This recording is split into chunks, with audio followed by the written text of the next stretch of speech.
Nshuti mwene data uri kuranyumviriza ndakuramukije amahoro y'Imana.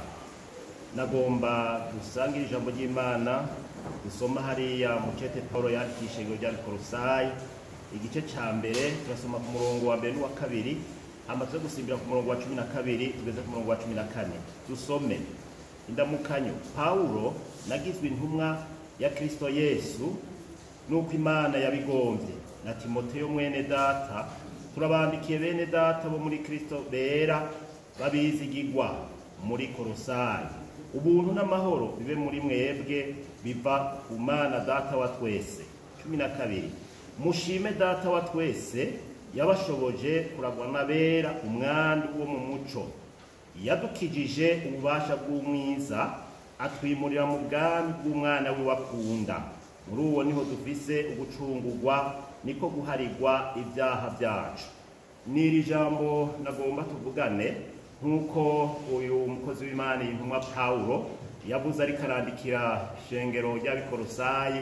Ubwa mbere biraboneka ko abikolosayi bari ahantu nabo bari batizera, ariko haragera igihe bamaze kumva ubutumwa bwiza barizera, acabanza kubaramutsa abipfuriza ubuntu bw'Imana n'amahoro yo muri Kristo Yesu. Kuko nawe uri kuranyumviriza kwipfuriza amahoro y'Imana n'ubuntu bw'Imana bukubeko.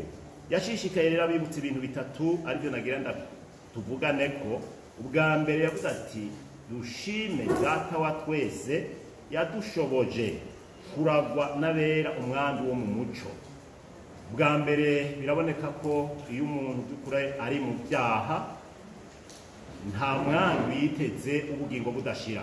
Nkwipfuriza uri kuranyumviriza kuronka ubu buntu, kuragwa ubugingo budashira. Icya kabiri yababariye ni iki kivuga ngo yadukijije ububasha bw'umwiza.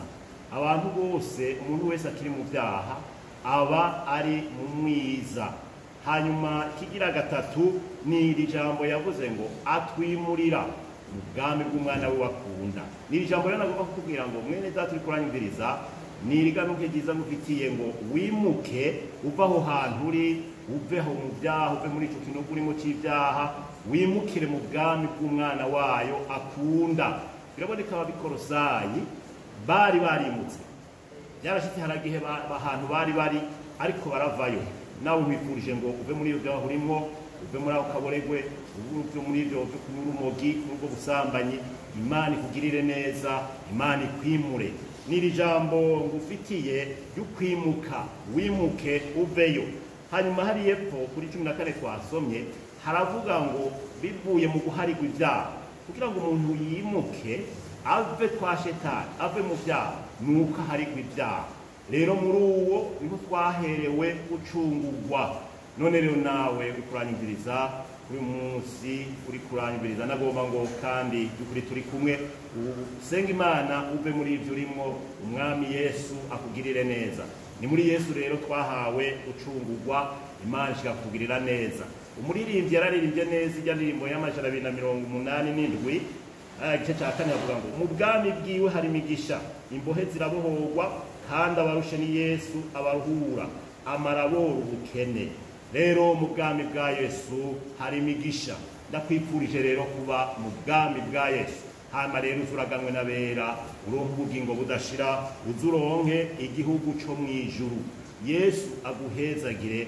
Urakoze. Reka dusenga Imana, hanyuma uve muri ibyo urimo wimuke. Niri jambo ryo kwimuka rero ndabigufitiye. Yesu aguhezagire. Dusenga Imana. Mana urakoze, ndagushimiye kuri uyu mwene data karanyumviriza. None rero mwimure umukure muri biriya arimo, hanyuma rero umushire mu bwami bwa bw'umwana wawe ukunda, azaraganwe n'abera ijuru, aronke ubugingo budashira. Urakoze kubyumvise, mu izina rya Yesu umwami wacu bisavyemo. Amen.